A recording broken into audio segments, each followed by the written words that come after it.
Assalamualaikum warahmatullahi wabarakatuh. Oke teman-teman, apa kabar semuanya? Mari kita lanjutkan saja ceritanya. Tapi seperti biasa, bantu dulu tekan tombol like dan berkomentar, karena tekan tombol like itu gratis ya teman-teman, sobat-sobat, tuan-tuan dan nona-nona. Oke, mari kita lanjutkan saja ceritanya. Bab 911, Identitas pahlawan berbaju hitam terungkap. Pagi-pagi sekali, kota Peda telah hancur dan darah mengalir seperti sungai, terutama di dekat laut. Mayat-mayat berserakan di mana-mana, seperti negeri Sura. Tentara yang baru tiba di Peda menjaga ketertiban kota sambil membersihkan medan perang. Namun, semua orang tahu bahwa gelombang laut akan datang lagi malam ini. Pemandangan di depan mata kita kemungkinan akan muncul hari demi hari. Kamera di pintu rumah Martins adalah jenis lubang jarum, dan kebetulan menangkap kemunculan pahlawan misterius berpakaian hitam tadi malam. Namun, ia beserta istri dan anak-anaknya telah sepakat tidak akan pernah mengungkap wujud pahlawan misterius itu. Dari tadi malam sampai sekarang, Martins telah menelusuri berbagai posting. Atas dorongan hatinya, ia bahkan mengambil pena untuk mencatat orang-orang yang diselamatkan oleh pria misterius berbaju hitam itu. Sang istri membawa secangkir kopi, melihatnya, dan tak kuasa menahan diri untuk bertanya, "Berapa banyak yang kamu rekam?" Tadi malam, para pahlawan berpakaian hitam ada di seluruh kota Peda, kata Martins dengan penuh emosi. Menurut postingan forum, para pahlawan berpakaian hitam menyelamatkan setidaknya 800 nyawa. Namun, ini hanya jumlah yang saya hitung sejauh ini. Jumlah sebenarnya pasti terbatas pada ini. Lagi pula, masih ada beberapa orang yang tidak punya kebiasaan memposting di sini. Sang istri menatap layar komputer dan berkata, "Banyak sekali orang yang mencari pahlawan misterius berbaju hitam ini." Martins tersenyum. Tiba-tiba, telepon seluler Martins di atas meja berdering. Martins langsung terkejut ketika dia mengambilnya dan melihatnya.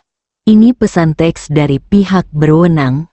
10 menit lagi, pahlawan berpakaian hitam dari kota Peda akan muncul di stasiun TV kota. Sang istri pun menerima pesan tersebut.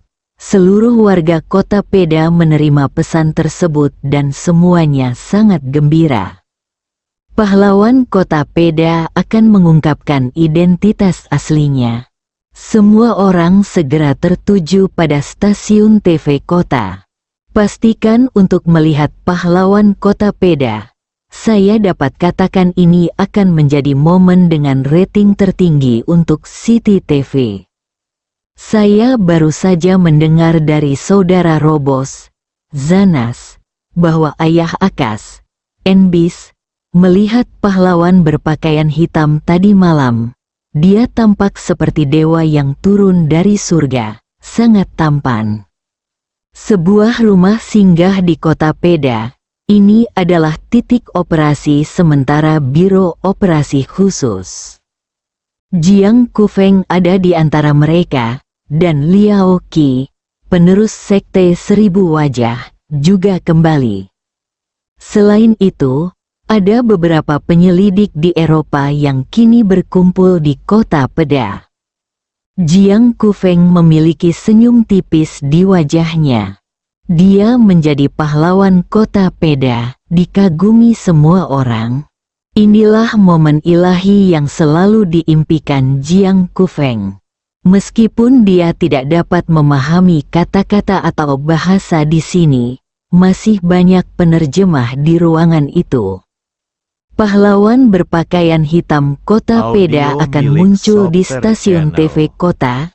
Tiba-tiba, Liao Qi tertegun dan langsung melirik Jiang Kufeng di sebelahnya. Senyum di wajah Jiang Kufeng membeku. dan banyak tanda tanya muncul di benaknya. Bukankah pahlawan Peda sedang duduk di sini? Apa arti langkah resmi kota Peda ini? TV di kamar juga dinyalakan. Benar saja, beberapa menit kemudian, semua orang menonton.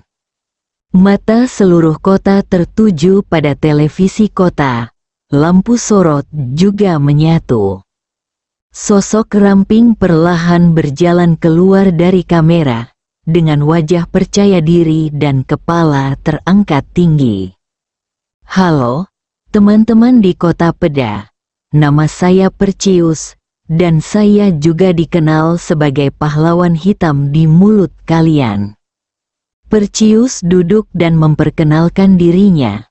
Namun, saya hanyalah warga Lituania biasa. Mengingat situasi saat ini, garis pantai kota Peda telah berulang kali diserang oleh gelombang pasang binatang laut. Namun, pasukan kami telah tiba di kota Peda, dan bala bantuan berikutnya sedang dalam perjalanan. Jadi, jangan terlalu panik. Kami dapat hidup normal di siang hari dan tinggal di malam hari. Serahkan tugas melawan gelombang pasang binatang laut kepada kami. Banyak orang mendiskusikannya di depan TV. Benar saja, pahlawan kota Peda adalah orang-orang Lituania kita. Ada ahli di antara orang-orang, jangan khawatir. Semakin parah gelombang pasang binatang laut, semakin banyak orang kuat yang akan muncul. Sekarang setelah sang pahlawan berbicara, hatiku secara alami menjadi tenang. Pahlawan berbaju hitam itu sangat tampan. Pahlawan berpakaian hitam itu juga sangat berhati-hati untuk tidak menonjolkan diri. Dia bahkan mengenakan wig saat menjalankan operasinya tadi malam. Wajah Jiang Kufeng menjadi gelap saat dia melihat Bos Sius yang tengah menikmati saat-saat menyenangkan di TV, menggertakkan giginya karena kebencian. Chu Chen mencuri perhatiannya, tetapi dia adalah seorang teman dan dia bisa mentolerirnya. Orang di depanku ini, Jiang Kufeng mengatakan dia menyimpan dendam. Lihat, semua komentar di bawah ini memuji pahlawan berpakaian hitam dari kota Peda karena sangat tampan. Liao Qi menyerahkan telepon kepada Jiang Kufeng. Jiang Kufeng, sisi lain, Martins, istri dan anak-anaknya tercengang. Ruangan itu sunyi, waktu yang lama. Suara lembut anak itu terdengar. Ayah, bukankah pahlawan berpakaian hitam kota Peda adalah paman misterius dari Tiongkok Timur tadi malam? Wajah Timur, Cina, adalah tebakan Martins, dan dia juga yakin betul bahwa di Timur, hanya Cina yang bisa memiliki pria sekuat itu. Jelas, pihak berwenang menemukan pahlawan berpakaian hitam palsu untuk menggantikannya demi menenangkan rakyat. Sang istri mengerutkan kening, ini benar-benar keterlaluan. Apakah paman ini berbohong? Anak lainnya menunjuk ke TV. Ya, dia berbohong. Martins berkata dengan suara yang dalam. Anak-anak, kalian harus mengingat identitas sebenarnya dari dermawan kita. Kalau begitu, tidakkah kita perlu melakukan sesuatu? Sang istri tak kuasa menahan diri untuk bertanya. Misalnya, ungkapkan jati diri sebenarnya dari sang pahlawan berbaju hitam. Martins menggelengkan kepalanya. Meskipun tindakan mereka tidak tahu malu dan menipu, tujuan mereka jelas, yaitu untuk menenangkan warga Peda. Jika kami bertindak sekarang, kami akan menyinggung pihak berwenang, dan konsekuensinya adalah... Sang istri pun terdiam. Setelah beberapa saat, Martins tiba-tiba berdiri. Tidak, Saya harus mengungkapkan identitas sebenarnya dari pahlawan berbaju hitam. Istrinya dan anak-anaknya semua memandang Martins. Mata Martins menunjukkan ketakutan, dan dia berkata dengan suara yang dalam, mungkin alasan mengapa pahlawan Tiongkok misterius ini mengambil tindakan adalah karena dia tidak tahan melihat orang-orang Kota Peda disakiti. Namun, pikirkanlah, tindakan resmi hari ini pasti akan menyinggung pahlawan Tiongkok itu. Emosi orang-orang telah diredakan, tetapi bagaimana dengan malam ini? Jika gelombang pasang binatang laut menyerang lagi, dapatkah Kota Peda mengandalkan Percius ini untuk menyelamatkannya? Ekspresi sang istri pun berubah. Maksudmu, pahlawan berpakaian hitam itu tidak akan beraksi lagi malam ini? Jika Anda jadi Anda, apakah Anda masih akan mengambil tindakan? Martins bertanya. Sang istri mengerutkan kening. Saya sudah tidak senang, dan pihak berwenang mengatur seseorang untuk menyamar sebagai saya. Jika saya bertindak lagi, itu hanya akan menambah kemuliaan bagi orang yang mengaturnya. Kalau begitu saya tidak bisa bertindak. Sang istri tiba-tiba menjadi cemas. Apa yang harus saya lakukan sekarang?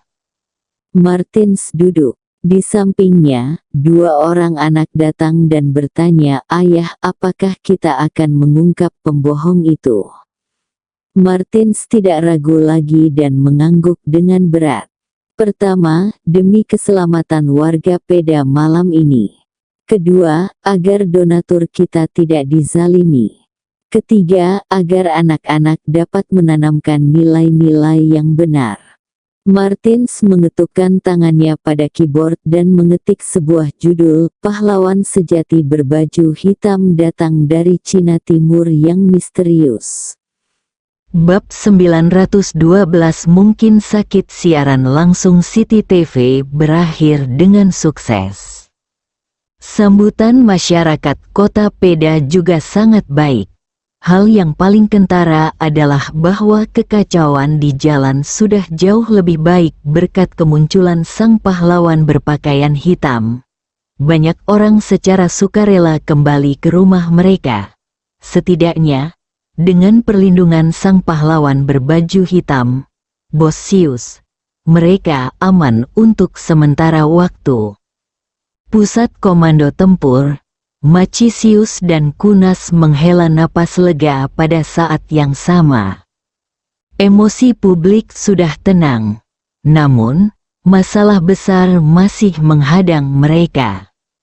Bagaimana cara mengatasi pasang surut binatang laut? Biro Dewa Api tidak mempunyai niatan untuk mengambil tindakan dari awal sampai akhir. Aliansi prajurit Eropa menderita kerugian besar dalam pertempuran tadi malam. Sekutu yang mungkin dapat membantu mereka terlintas dalam pikiran Macisius, tetapi pada akhirnya, tidak ada satupun kekuatan yang mungkin dapat mengalahkan gelombang binatang laut. Satu-satunya negara di dunia yang memiliki pengalaman dalam menangani pasang surut binatang laut adalah Tiongkok, Kunas mendesah. China, Biro Operasi Khusus, Pahlawan Chu, Macisius mengerutkan kening. Setelah beberapa saat, Macisius mendengus dan berkata, seluruh dunia telah menyaksikan betapa mengerikannya ubur-ubur Surai Singa tadi malam. Bahkan jika kita bersedia mengeluarkan biaya besar untuk meminta Biro Operasi Khusus mengambil tindakan sekarang, mereka tidak berani. Oh tidak! Seseorang tiba-tiba berseru. Semua orang melihat ke sana. Seseorang mengabarkan bahwa pahlawan misterius berpakaian hitam itu adalah orang Tiongkok. Murid Macisius langsung gemetar. Dia tiba-tiba menyerbu ke depan, menatap tajam. Pahlawan misterius berbaju hitam berasal dari Tiongkok Timur. Tulisan tersebut telah menarik diskusi hangat dari banyak orang. Sudah terlambat untuk menghapus postingan tersebut sekarang. Yang tidak mungkin disangkal adalah bahwa postingan ini disertai dengan foto. Sebuah foto frontal dari sang pahlawan misterius berpakaian hitam. Dengan tangan di belakang punggungnya, dia tampak acuh tak acuh. Itu dia. Macisius tampak tidak percaya dan menatap foto itu dengan tatapan kosong. Dia tidak ingin lagi mencari tahu siapa yang memposting ini. Orang-orang dari Biro Operasi Khusus China sebenarnya telah tiba di Kota Peda. Macisius mengenali pria ini pada pandangan pertama. Dia adalah perwakilan yang dikirim oleh Biro Operasi Khusus untuk bernegosiasi dengannya. Siapa dia? Kunas tidak dapat menahan diri untuk bertanya. Macisius menarik napas dalam-dalam. Biro Operasi Khusus. Semua orang yang hadir tercengang. Ekspresi Kunas rumit. Asisten perempuan itu tidak dapat menahan diri untuk tidak berbicara. Saya tidak menyangka bahwa Biro Operasi Khusus akan membantu kita secara diam-diam. Seseorang di sebelahnya bergumam, sebagai perbandingan, Biro Vulkan sangat mengerikan. Macisius melotot ke arah pria itu. Pria itu tidak berani berbicara. Akan tetapi, apa yang baru saja dikatakannya telah mengungkapkan pikiran banyak orang. Masalahnya, Bos Sius hanya menyamar sebagai orang ini dan mengumumkannya ke seluruh kota melalui siaran TV langsung. Sekarang, bagaimana kita menjelaskan hal ini kepada warga kota? Kuna terlihat agak jelek. Baru saja diumumkan ke seluruh kota, dan kemudian langsung ditampar. Macisius mengucek matanya, merasa lemas seluruh tubuhnya, lalu terkulai di kursinya. Dia tidak tahu bagaimana menghadapi situasi ini. Orang-orang mulai kehilangan kendali atas emosi mereka. Binatang laut mungkin menyerang lagi kapan saja, dan tekanan dari atas. Kota Peda kembali dilanda kekacauan. Banyak orang bergegas keluar, mengutuk bos, City TV, dan Kunas. Kau baru saja memilih seseorang untuk membodohi kita. Sekarang kau telah menyinggung perasaanku. Ternyata orang yang melindungi kita tadi malam adalah orang kuat dari Tiongkok Timur.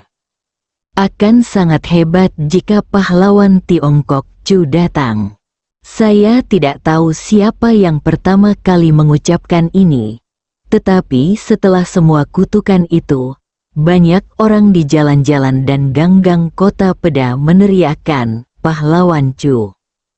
Pahlawan Chu, suara itu menyebar dari satu jalan ke jalan lain, dengan cepat menyebar ke seluruh Kota Peda. Orang menggunakan metode ini untuk mengekspresikan ketidakpuasan dan harapan mereka untuk masa depan. Seluruh kota Peda di Lituania meneriakkan nama seorang pria Tionghoa secara serempak. Ini juga merupakan ironi besar bagi otoritas Lituania. Matahari bersinar, sempurna untuk tidur. Kebisingan di luar tidak ada hubungannya dengan saudara Feng, dia hanya ingin tidur nyenyak. Kota ini telah membuatnya putus asa.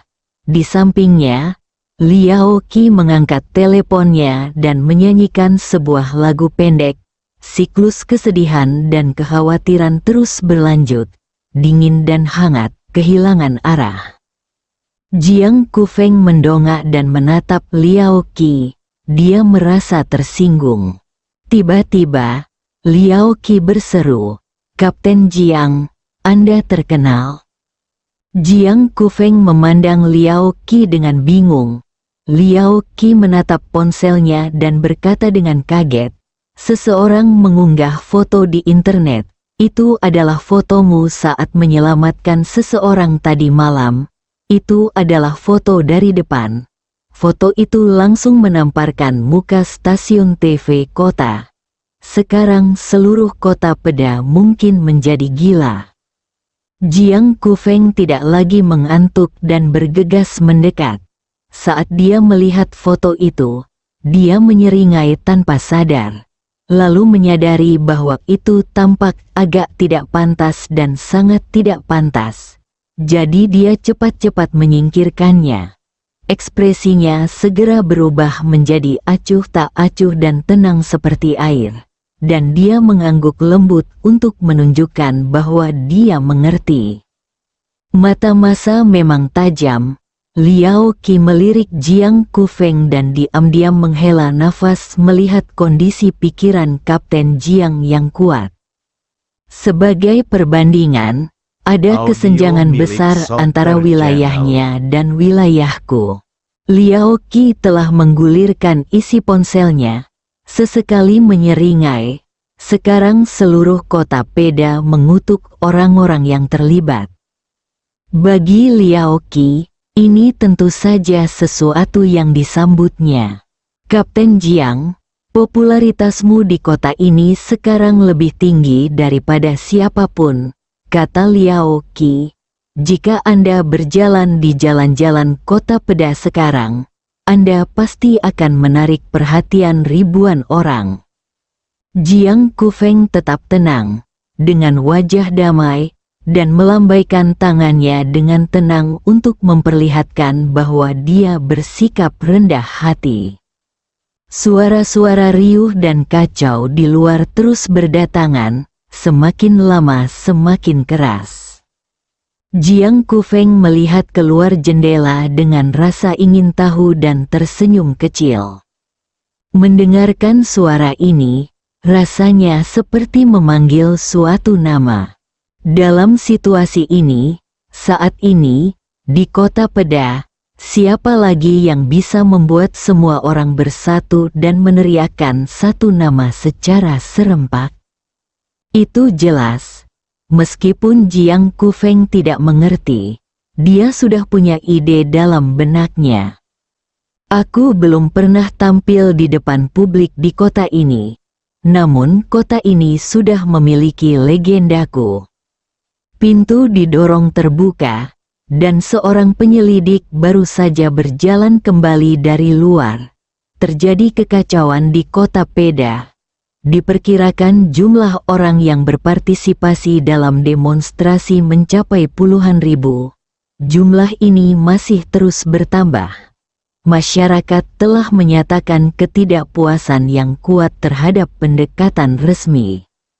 "Slogan apa yang diteriakkan orang-orang?" Liao Qi bertanya. "Bukan itu masalahnya." Penyidik itu memandang Jiang Kufeng dan berkata sambil tersenyum, "Sejak Kapten Jiang menyelamatkan lebih dari 1.000 orang di kota Peda tadi malam, dan dengan terungkapnya identitasnya hari ini, sekarang seluruh penduduk kota Peda meneriakkan, 'Pahlawan Chu, Jiang Kufeng.' Kota ini mungkin sedang sakit." Bersambung.